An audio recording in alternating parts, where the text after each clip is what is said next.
And let me proceed to my panelists and just confirm they're all there. We have Noreen Thiga, Victor, good, I see you there. Anthony, I see you there also. Engineer Kalomba, you'll join us in the next panel, which will start at 11 o'clock, moderated by my colleague, Rosemary Okello Olale, but welcome and thank you for joining us here.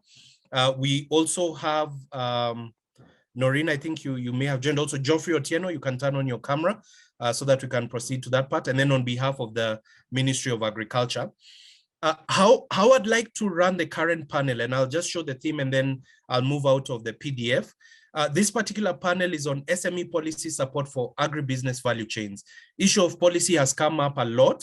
I've seen in the chat some people talking policies, the elephant in the room, etc. We want this session to focus on the legal regulatory policy framework, as well as coordinating institutions within the agribusiness sector, and more specifically across the SME sector that offers support. And we also want to discuss government support. I'll give each of you just a minute and we can go in sequence. We'll start with you, Noreen. I'll skip Ministry of Agriculture briefly, and then we'll go to Victor, Geoffrey, and then Anthony. And I'll ask each of you to introduce yourselves in a minute or less. Tell us which institutions you're coming from. We have your bios available on the website, so people can always go back and see that later. And then I'll come back for a second round where I'll have a very specific reflection I want each of you to touch on. So why don't we start with you, Noreen? Karibu sana. All right, thank you, Martin, and my fellow panelists. It's a pleasure to be on this call, including the delegates who've joined. We're quite excited because every year, once the Strathmore holds the SME annual conference, Martin, you're my witness, there's always a ripple effect of something that then makes the stakeholders and the government come together to work together in partnership. So I'm very excited to be taking part in this forum. So my name is Noreen Thiga. I head the programs and operations at the SME Advisory Unit. The SME Advisory Unit is housed within the presidency, acting under His Excellency, the President of Kenya, whereby we have a senior advisor who is Madam Anne Mutahi, who is a senior advisor to the presidency on SME development. How we work is we push for policy, we offer advisories, and also we coordinate programs within the government just to make sure we are aligned and to make sure also that there's a collaborative approach. We're bringing in the private stakeholders, we're bringing in academia such as the Strathmore Business School. It's a pleasure to be on this call and looking forward to the discussions. Thank you. Thank you very much, Noreen, and Karibu Sana. And also, we are glad to have the full support of Madam Mutahi. Over to you, Victor. You can introduce yourself. Good morning, everyone, and thank you, Martin, for for the invite. And of course, it's always a pleasure to participate in this annual conference. So my name is Victor Otieno. I run a company called Vifa Consult. Vifa Consult is an SME and startup research and consultancy. We do research at two levels. Number one is research that is collecting data that can be able to assist in policy discourse. And our second level of research is research that is focused on what we call the ecosystem players to enable efficient and effective collaboration between both startups and SMEs together with what intermediaries that we call business support service providers. It's a pleasure to be here and looking forward to this exciting conversation. Thank you very much, Victor. Next, I will invite you, Geoffrey. Geoffrey, you wear two hats. You are the chair and founder of an amazing promise that was made last year. And you also have your direct involvement and engagement. Karibu, you can introduce yourself. Yeah, thank you very much, Martin. And first of all, thank you for this forum. It's great to be back in the SME conference. I really appreciate the invite. My name is Geoffrey Otieno, founder of the SME think tank and also an entrepreneur running a consultancy firm, Enreal Limited, that specializes in strategy and business transformation.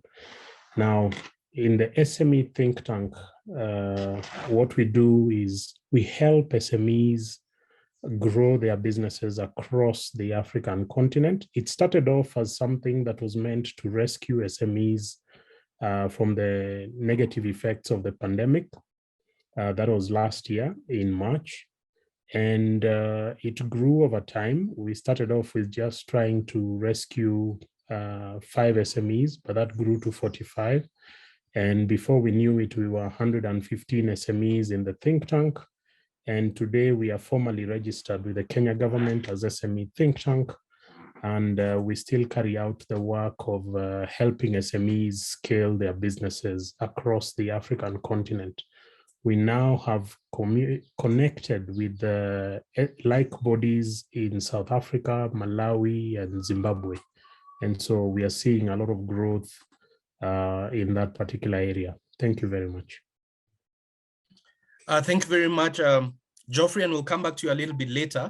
Bwana Anthony Mugambi, we've collaborated in many ways with yourselves at Kilimo Trust and SME Advisory Unit. Over to you. Thank you very much, Martin, and good morning to my fellow panelists and the participants. My name is Anthony Mugambi. It's a pleasure being here today again to share a platform organized by Strathmore University. It has always been really a pleasure, like Madam Noreen just mentioned. The last time we collaborated, very beautiful things came out of it, which we'll be glad to share later on during this panel. I'm the country team leader for an organization called Kilimo Trust Kenya. It is an affiliate of a big organization that is regional, Kilimo Trust East Africa, that is headquartered in Kampala. And we are focused on agribusiness development, particularly answering the question of food security through trade. And our mandate is within East Africa, and we collaborate very closely and work very closely with the various national governments and the East African Community Secretariat in the development of in the answering of the question of food security and regional trade. It's a pleasure being here. I'm also an African Food Systems Fellow with the African Food Systems Fellowship Program. And it's really a pleasure being here to share with you the kind of good stuff that we are seeing and the opportunities that we see, not just across East Africa, but also across Africa with this framework that has just been ratified. Thank you very much. Thank you very much, Anthony, which allows us then to proceed to the panel. For the Ministry of Agriculture, I think we'll give a right of response at the very end once we've heard from the rest of the panelists, once we confirm the person who'll speak on behalf of the ministry, or else we'll package and share that information because they were represented by the Principal Secretary for the CS. The way I'd like us to approach this panel is actually a conversation. Each of you in the last 36 months has been part of a promise. Some of those promises have been achieved. Some of those promises are in the process of being achieved. Some of those promises have faced challenges. That's life. And in the first question, I want all of you to reflect on the last 36 months in maybe 2 minutes or less. What was promised as far back as you can go to 2018, and what has been delivered? And where is there still an opportunity? We can talk about the SME sector, we can talk about the rice value chain, we can talk about any aspect that touches in your respective dockets. The second question I'll ask, and I'll do that after we've gone through the first one, is where do you still see the gaps, especially after listening to the keynote speakers this morning? Through your lens, what are the problems? What are the gaps? What are you hearing? And then the third question will be, where are the opportunities? We've got a team of amazing rapporteurs that are capturing everything. All these will go into the report. We want to believe that this conference is building a new institutional mechanism. In the past, we've had support from banking partners like NCBA, and before that in their different identity. And then in this current period, we've got a lot of interesting partnerships we are doing with ABSA. So when we think of the NIC, NCBAs, the ABSAs have seen KCBs here. We've reached out to many banks. We want to take them practical challenges and practical opportunities. I'll start with Noreen. So the sequence is, what have you been up to the last 6 months? Where do you see the gaps? Where are the opportunities? Let's first tackle with last 6 months. What's been going on? Oh, and you're muted? Okay, thank you. All right. No, thank you. Thank you, Martin. The last 36 months for us as the SME advisory, there's been a lot of alignment and, rediscovering and well-coordinated efforts within the MSME sector. Just with regards to agriculture, we had the Rice Value Chain Forum in Strathmore in 2019.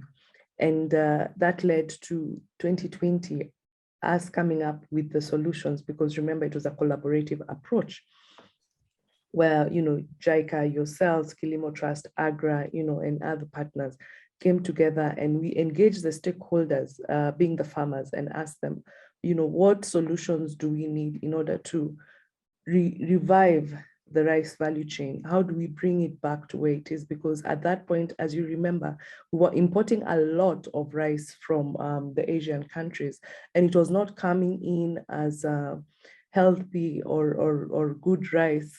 Anthony, you bear me witness, because this is rice that had been in the reserves, for 10 years. So you see, that is not something that's fit for consumption for our citizens. But somehow the traders were getting that in, and they were even blending it with the pishori and the local rice to try and sell it. So we engaged them and we asked them, how do we stop this? How do we turn around what has happened within this value chain? And we actually agreed, let's pick 3 things that would have a catalytic effect. And remember, we agreed market access would be one of them, mechanization would also be one of them, and capacity building would also be something that we'd look at. And this led to the pronouncement by HE last January, early last year, when we went to Mwea and we set the new prices for rice for not only Mwea, Kirinyaga, but also for the Western Belt and the Coastal Belt. And you've seen what partnership can do, because we were all in different silos trying to do something for the rice value chain. But when we came together, we were able to have something that had a profound effect. Now, when you pass through Mwea, you see how it's flourished. We have new mills, we have new shops, the traders are vibrant. When you talk to them and you ask them, how are you doing? And it's no longer the message of, tunataka uende uambie rice. No, they say they're fine. So that is where we wanted to get at. And we used government mechanisms and the power, the muscle that the private stakeholders had. KNTC agreed to uptake the rice from the associations and the cooperatives, because we have to work with organized groups. When you're trying to turn around the MSMEs, you have to work with organized groups. With individuals, you might not get the results that you want. And through MRGM and MRM, for example, in Mwea, and the National Irrigation Authority and the LBDC in Kisumu, we're able to buy the rice through Kenya National Trading Corporation. And then this was going to be then sold off to public institutions such as schools, prisons, hospitals. And that provided a market for that rice. And my colleague Anthony is going to talk, because there's been much more that has happened just within that sector. For mechanization, we saw mills now going into Western Kenya. We saw support going towards Kirinyaga for the drying belts. So mechanization now is there. So of course, this also reduces the costs, yeah? And at the end of the day, the farmers have more money in their pocket. Anthony and the team have ran, and they've continued doing something else within that sector. So through these partnerships, we can say that when we come together, we're able to achieve more. And I'd like to commend what Paulo Gomez spoke of earlier. It's all about alignment. How do we align ourselves? And that's what we've been trying to do as the SME Advisory Unit, seeing what kind of alignment we need. And, even Dr. Njenga said, how do the players come together and join hands? Because at the end of the day, it's all about joint effort.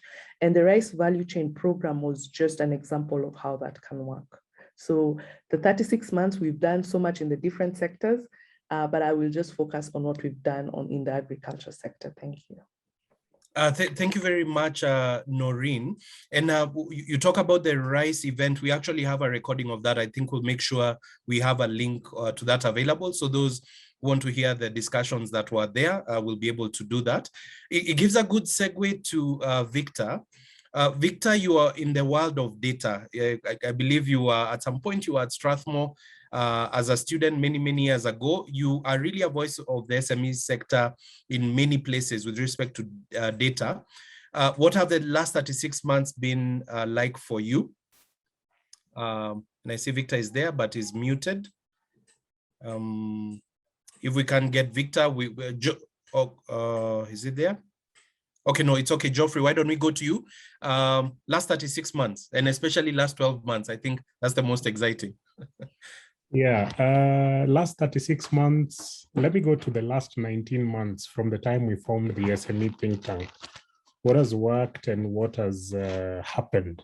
And first of all, I would like to recognize the support and guidance from Noreen and the team Kingsley. We really appreciate. They've held our hands and helped us wade through the pandemic as SME think tank. So thank you very much for that. And with that, as SME think tank, we've been able to create an ecosystem for SME to SME trade. Most of the time people form companies and they don't know that they can actually trade amongst themselves as businesses as well. And they only look for that final consumer. And yet one of your other businesses could be targeting the same consumer. So we've also seen a lot of collaboration amongst the SME think tank members, where to put it even in a very granular form, you bring together an events organizer, a caterer, and an audiovisual person, and they come together and collaborate to actually host a function which was not thought about, but they put the concept together and it works.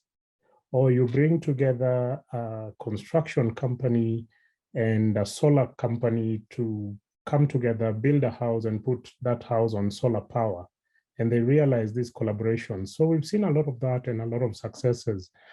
We've also enjoyed support from the banks. We've held several meetings with banks to show them that the way banks treat SMEs needs to change. And for instance, the credit scoring mechanism that the banks use, they use it for everybody, whether your turnover is 20 billion or your turnover is 3 million. The credit scoring system is the same. And we've been able to discuss with a number of banks and they've listened and they are slowly beginning to warm up to the idea. And we are working with 2 banks currently to see how can we evaluate the SMEs based on their categories as opposed to one size fits all. We've been able to scale some of our members to other countries where they are now getting business interests from other countries. We've been able to open up markets for others. We've grown our membership, which is a good thing. We've also generated in the last 19 months, global partnerships. For example, we got in touch with SME Australia, who are of immense value to us. They held a session for us and explained how they formed the SME think tank equivalent and what they went through and what we're about to go through. They're much older than us. And they opened doors for us with the promise to handhold whenever we need. And so those are linkages. We've gotten support from the likes of American Chamber of Commerce, where they've also come in and said, look, what can we do for the SMEs in the SME think tank so that we can help you scale across all the countries where we have American Chamber of Commerce chapters. And we are working on that. And we've strengthened relationships with like-minded institutions and organizations.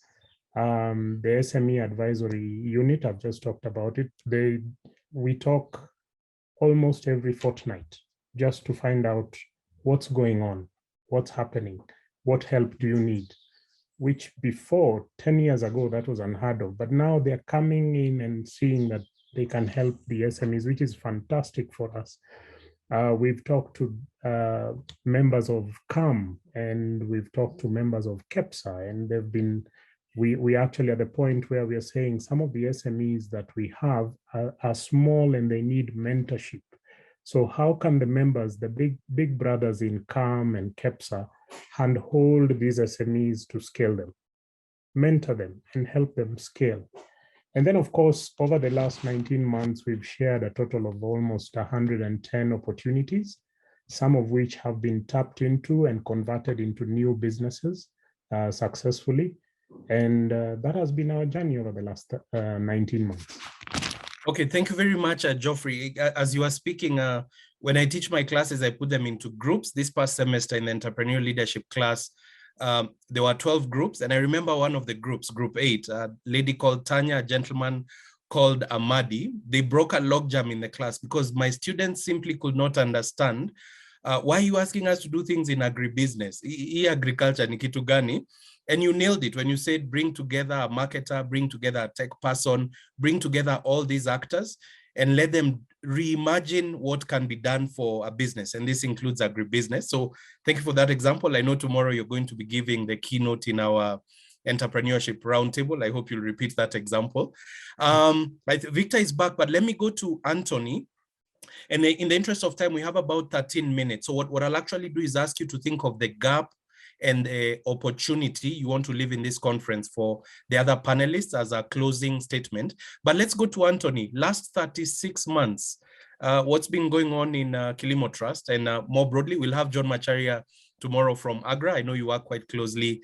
Noreen had mentioned you in the context of the rice value chain. Anthony. Thank you very much, Martin. And really, at the risk of repeating what Madam Noreen said, as a follow-up to the Rice Forum that we co-organized with yourselves, the SME Advisory Unit, AGRA, and other partners, JICA, and the rest.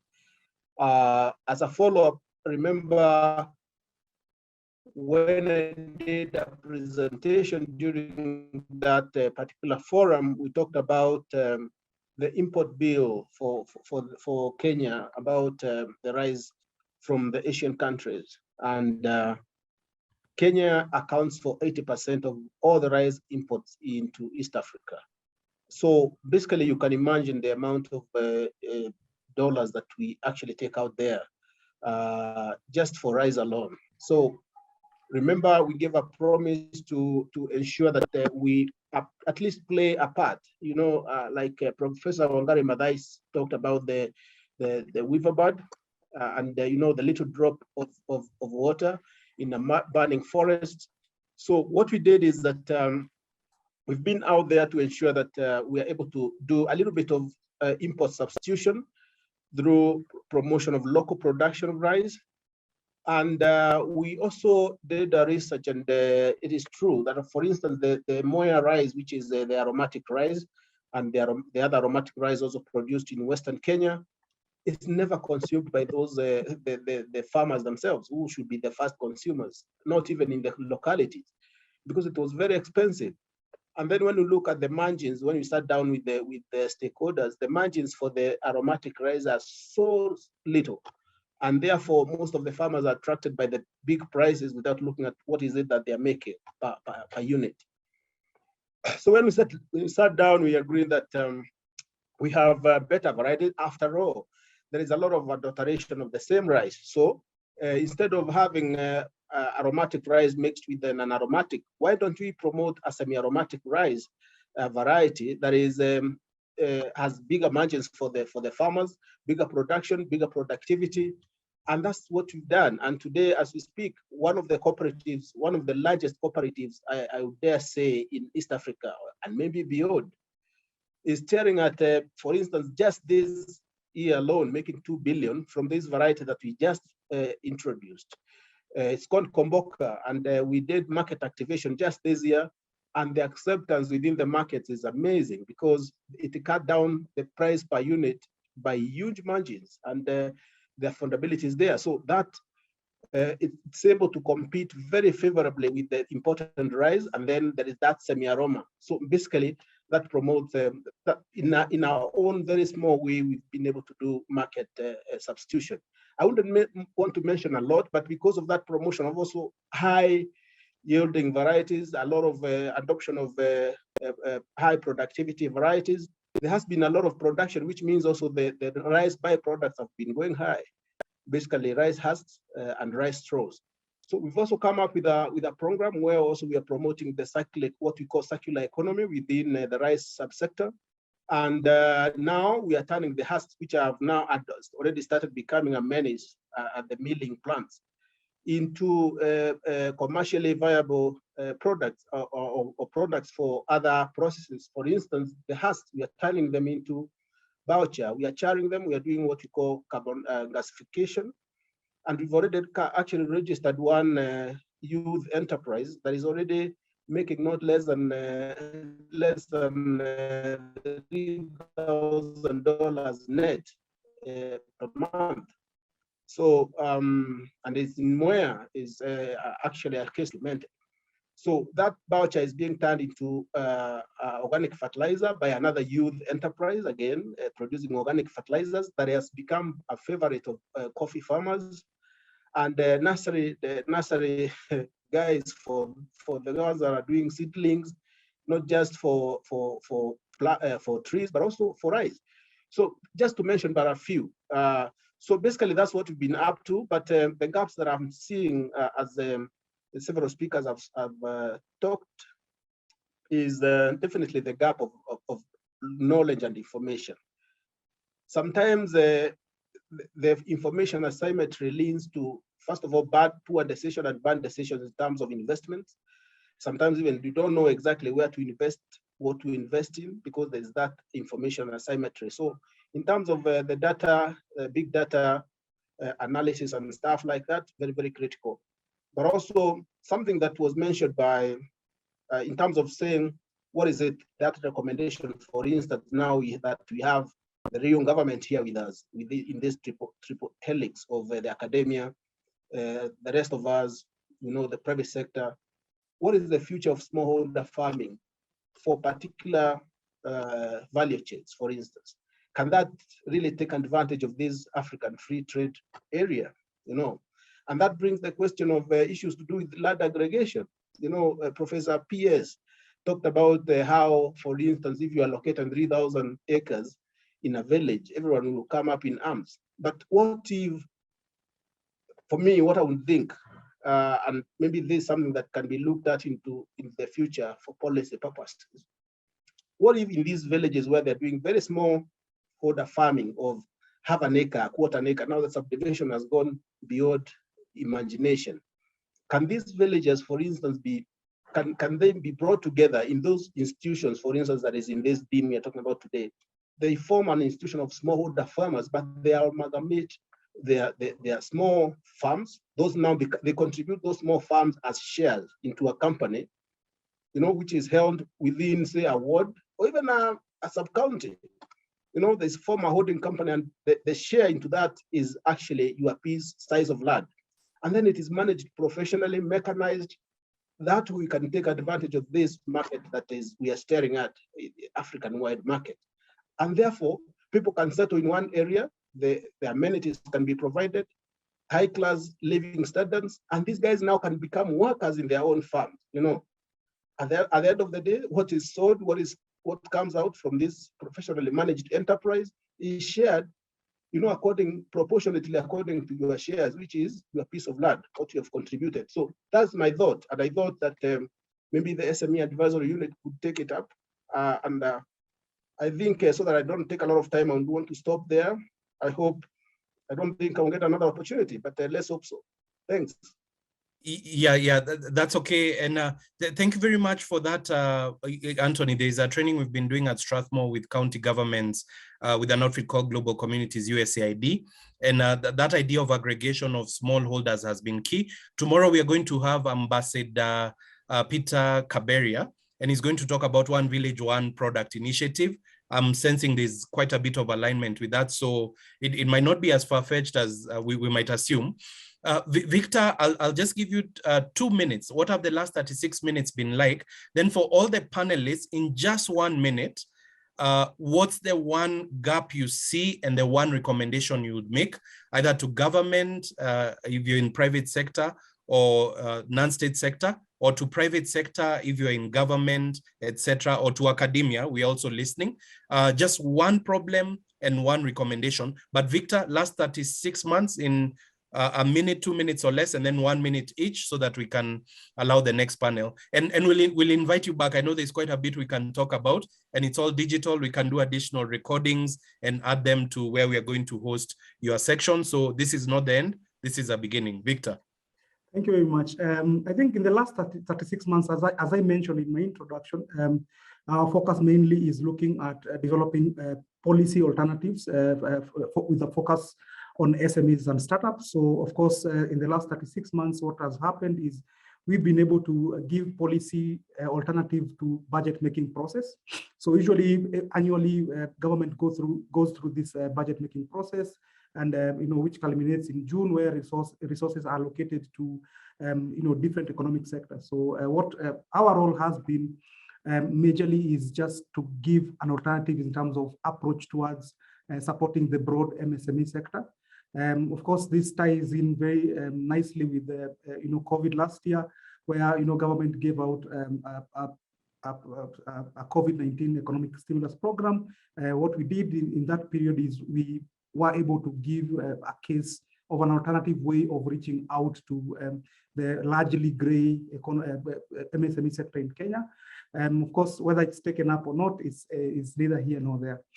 We've been very instrumental in supporting the startup bill that is currently in the Senate, just to create a proper legislative program or legislative environment for startups. Of course, if you saw today's Bloomberg report, Sandy is raising $100 million for the expansion. So it tells you that there is potential for innovation in Kenya. We continue to collaborate with the different ESOs as well as different MSME associations. What happens in Kenya is there is a lot of people working in silos. So maybe, for example, you have your SME think tank, you have your Kenya Federation of Jokali members, you have your Kayanas, etc. So the role that we've been trying to do for the last 36 months is to sit as a knowledge partner to ensure that issues across these associations and these ESOs are able to be raised up through research. So what we've done is we've done a lot of collaboration in terms of research, with SME think tank, Kayana, SME founders, Kenya Federation of Jokali associations, etc., just to percolate some of the issues that cuts across the different facets of SMEs. Yeah, so probably just stop there for the sake of time. Thank you very much. Yeah, no, that's fantastic. And what I'll do is rapid fire. We start with you, Noreen. One gap, one opportunity. Who is your audience? Victor, you'll be next. One gap, one opportunity. Who's your audience? Geoffrey, one gap, one opportunity. Who's your audience? Anthony, one gap, one opportunity. Who's your audience? They may be here with us. We are live. They may be somewhere out there, or they may be in the future. This will be recorded and probably watched over and over. Professor Kiraka will do an amazing report that will share at all the levels, local, national, regional, continental, global. The floor is yours. Your 1 minute. Noreen. Thank you, Martin. For the SME advisory, I think based on the experience on the different value chains and different sectors that we've worked with, we've come to a crossroad whereby we've realized what we need is, an MSME growth path framework. Now that we know people are operating in silos, but yes, they can actually have collaborative identities. How do we bring that? So we've identified 4 pillars, which we actually see as a route to take us from destination A to B. And this would work for agriculture. Pillar 1 being the legal and regulatory and business support services. How do we provide this? How do we create an effective, database and path that will guide growth? And this could be looked at through enterprise policies, progressive tax for startups and small businesses, conducive policies to support formality, policy incentives for linkages. So that is pillar one, which covers policy. Pillar two we're looking at is access to finance. And this, again, I repeat, is backed up by the experience and the interventions and interactions that we've had. Remember, the SME Advisory Unit championed and handholded the process of creating a partial credit guarantee scheme for SMEs, right? Whereby, the government would cover the risk because the banks were not lending the SMEs money because they were considering them risk heavy. So through the creation of the PCG, SMEs can now access financing through banks, because the government has already covered their risk. But still, SMEs are not still able, the micros and the small are not able to access that financing. So the pillar two, which covers access to finance, how do we remove the bottlenecks that are there still to access finance? Financing for both informal and formal, because remember also a lot of businesses in Kenya, SMEs are informal. And this is guided also by a study that we did last year, research that we did last year in partnership with FST Kenya. So, the findings were showing that, but how do we still support them? Because that would be a way to encourage them to move then to formality, right? And then financing for startups and small businesses. How do we look at this critically and from the pool of funds? Because there's a lot of funding lying out there, but it's not structured. And as my fellow panelist has mentioned, the data is not even there. SMEs are not aware of what is where that they can access and better grow their businesses. Yes. And pillar three we're looking at is market access. Facilities. How do we ease access to tools for increased productivity?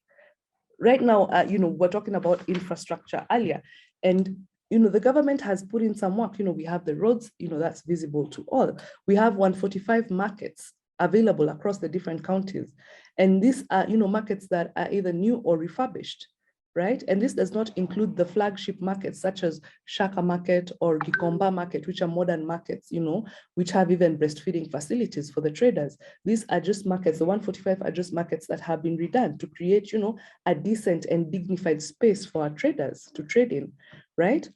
And, still in infrastructure, with RoomSARE, we have 160 CIDCs, community industrial development centers. And, with a team, Kingsley, Linda, Faith, we visited these centers, and, they have great opportunities. I can even share with you pictures, Martin, for you to see, they're modern, they have electricity, they have water, so they have space whereby you could bring in your value addition machines, and they're there. Offered by the government to support traders. So, how do we look into that? Also, we have, the major dams from the government side and calling upon maybe private stakeholders in academia. How do we build upon the issue of water? Yeah, we already have two major dams, Chemosus and Thiba. But other than that, we have 3,900 additional water points that we could also build up on so that, we're able to help with that. So, common manufacturing facilities, common storage facilities. How do we become pro SMEs supply chains? How do we support these supply chains? And in an intentional way, through collaborative approach. And through that, how do we create, strong locally made brands? We were in a meeting yesterday with some youths, they're called Vijana Reloaded. They're doing awesome stuff. They're starting up, but they've already carried 5,000 farmers behind them. And they were telling us, I think we need to move from saying buy Kenya, build Kenya, or saying made in Kenya. Now, we should just say Kenyan made. Because now Kenyan made, locks it up. And they had products that they were showing us, dried up kales, dried up managus, whereby, you don't have to think of, if you want veggies, you don't have to plan, how will I go to the market? How will I boil and put in the fridge? These are value-added products. So, it's like in a crisps packet. So you just remove, and boil, and there you have your kale for dinner, and you have your spinach, you have your managu, any vegetable that you're thinking of. But of course, there are other barriers, and they mentioned in the meeting, how do they get them to the shelves? Because they have hurdles that they need to overcome. So how do we support these people through market access? And the last pillar we're looking at is skills upgrade. And this is applicable to training, knowledge transfer, tools, and mechanization. How do we ensure there's continuous learning? How are digital skills upgraded through learning? and remembering that traders, you cannot remove them, and farmers, you cannot remove them from their point. So how do we get to them? Because their hours also make a big difference. Supply chain learning, we are pushing for innovation and manufacturing, but how do we build up on supply chain learning? How do people get to understand the environments around that, so that they're able to make the right decisions? So through these 4 pillars, which we also consider triggers of growth, if we come together and work on those pillars, as I mentioned, the policy point, which would be pillar 1, pillar 2, access to finance, pillar 3, market access, and pillar 4, skills upgrade, that will definitely lead us to the point whereby we are supporting our farmers and our SMEs from farm to fork. Because through then we will have, KRA, KEBS, KIE, all government agencies who are involved. We'll have all of them, and state ministries. We'll have all of them coming together to support, because they know what it is they're supposed to do. They know at what point they're supposed to intervene. The support is there. I can confirm. We recently had the national level reforms discussions, whereby all government agencies and counties were involved to see, as an agency, what further support can I provide to the SMEs? So the talks that you hear in the conferences were actually there. KEBS was coming up and saying, I can actually do this to support the SMEs. So through that, those joint efforts, then how do we make this into a reality? And I think if we start putting this, these actions into place, it will lead us to our landing place. And our landing place would be an entrepreneurship development policy. An entrepreneurship development policy. That's a policy that guides government, guides private stakeholders, guides academia. How do you support an SME from startup and grow them all the way to export? So I think, as you've asked me to summarize, those are the gaps, and that's where we feel as the SME advisory will be able to go. So thank you very much for the opportunity. And thank you, my fellow panelists. I see you smiling. I see you smiling, Martin. I'm very passionate about agriculture, and the SME advisory is also very passionate. So thank you for the opportunity. Yeah, thank you very much, Noreen. The reason I'm smiling is you're speaking even the language of the next panel, which is supposed to be on innovation. With Rosemary will be moderating that. We have Professor Marwanga, who's been listening keenly as chair of the board of Kenya. We're joined by Engineer Kalomba, who is with MSEA/Jua Kali. You are speaking that language, and hopefully Rosemary will plug those in. My 2 faculty colleagues and my seniors, Professor Nderito and Professor Kiraka. Behind the scenes, I can see them smiling and Eunice. So thank you very much. We've taken those 4 pillars, homework yetu ya academia, tumeshikilia, nimeshikilia, nimewarushia. So we'll build on that. Let's go to Geoffrey. Rapid fire, 1 minute. Victor, 1 minute. Anthony, 1 minute. Your ask or gap opportunity, who? Okay, thank you, Martin. Well, I'd prepared many gaps, but I'll talk about one. The first gap I see is that in every discussion, SMEs are treated as a blanket structure. Every SME. So you find an SME that is doing, somebody who has just started business with a turnover of 1 million is treated the same with somebody who's doing 100 million Kenya shillings. And we need to categorize the SMEs so that we get a categorized approach to market access. I'm so happy about Noreen talking about market access. And that will also enable the categorization, bring about collaborations amongst the various categories. One such thing that has happened in that line is, I take the example of Victor, who has been very supportive to SMEs. I mean, he's churning out information that is relevant to the SMEs in terms of how they run their businesses. And thank you very much, Victor, for that. We need more of that collaboration to enable all these categories scale their businesses. So that's what I would take as my gap. Martin, back to you.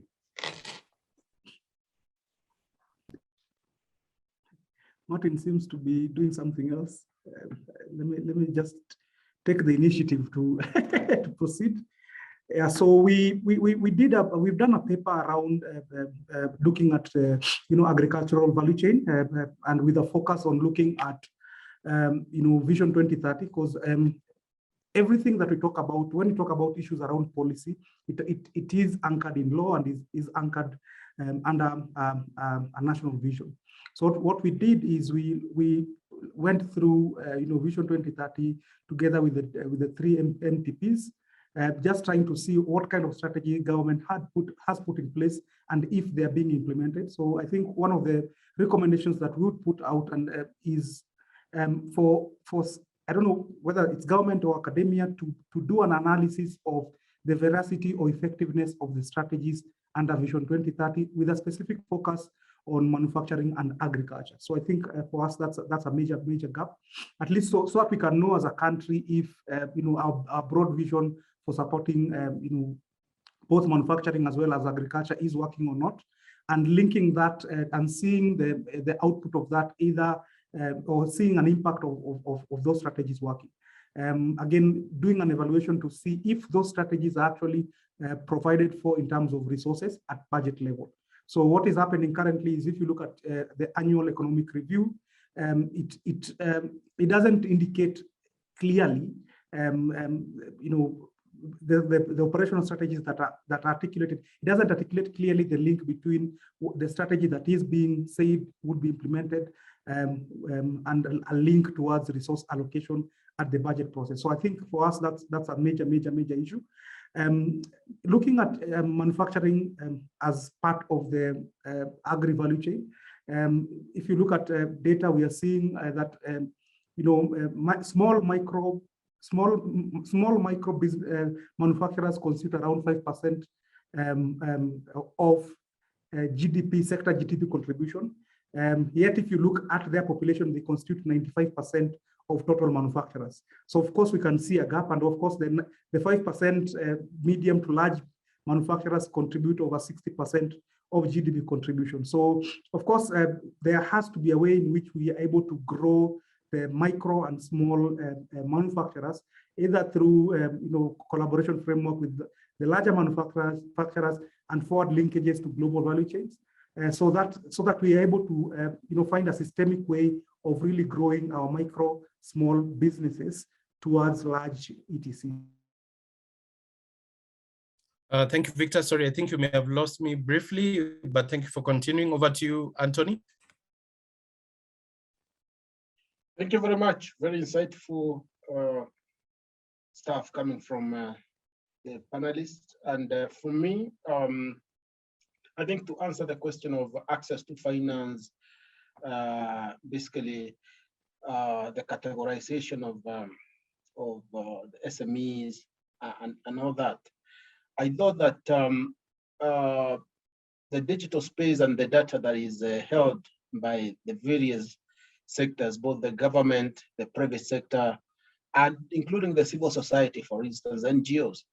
There is a lot of data out there that could be used to ensure that we have a depository. For instance, if it's about profiles of farmers, for instance, rice farmers, how are their profiles that can be used, that can be maybe standardized to ensure that they are publicly available, maybe for, say, for engagement with the private sector, say a processor, or someone who wants to invest in a certain value chain, someone who wants to invest in this in that sector through, say, offering financial support or any other support, including mechanization services, including anything that you can imagine, including provision of inputs. So how about the profiles of the various SMEs, and also we ensure that we have interconnection or interconnectivity for sharing of this data. So I think my challenge is both to the private sector that is holding this kind of information, so that we don't have information the data in silos, so that there is that interconnectivity, that decisions can be made based on that, for financial support, for any other support, or for collaboration, for partnership. So my challenge is to the three sectors, that is private, public, the civil society, and the government, particularly for regulation, because issues about data protection and stuff like that, so that we also don't end up with all this information maybe in the wrong hands or in the wrong use. So I think that for me would really solve a lot of issues because now you can see, for instance, when we fell into the issues of restriction of movements, gatherings, and stuff like that, platforms for e-extension came in very handy. And for instance, we had to put extension messages in the form of skits, maybe with the voice of a comedian, maybe for instance, or an actor or a personality, maybe that guys can relate with. And you receive, a phone call that you as it's only to receive, you are not charged, and you're able to listen to a skit about maybe aflatoxin management on groundnuts for say 2, 3, 4 minutes, and very educative, on point. And you're able to reach out to these guys because you have their information. You know where they're located, you know what they need, and stuff like that. So digitization and data availability, data sharing, interconnectivity, very, very important for me. And I would want to rest it there. Thank you very much. It's a very powerful point to finish on. For my business model creation evaluation class, all 80 plus of you took on our homework. In the next 3 months, let's see if we can unpack all these innovations and come back with unique business models. Thank you very, very, very much, my panel. Sorry, I kept you waiting. For the next panel, Poleni Sana for keeping you waiting. I know Rosemary will bring us up to speed. And Caroline, I'll cue you to play the small blurb we have on the exhibits, because we're already moving in that direction, virtualization. We have some of your SMEs, Noreen, some of your SMEs, Geoffrey, from your networks. I think we are showcasing them in the exhibition. I'll welcome all our attendees over the lunch break. We've got about an hour and a half. Kindly go in, log in, find out all the amazing things happening in the exhibition, or if you drop off at any point, or if you're watching in the future, today's October 7th, just log into the exhibition, check out what's going on. Caroline, if it's okay, that's the cue. You can play your part. And then Rosemary, kindly be on standby for the next panel.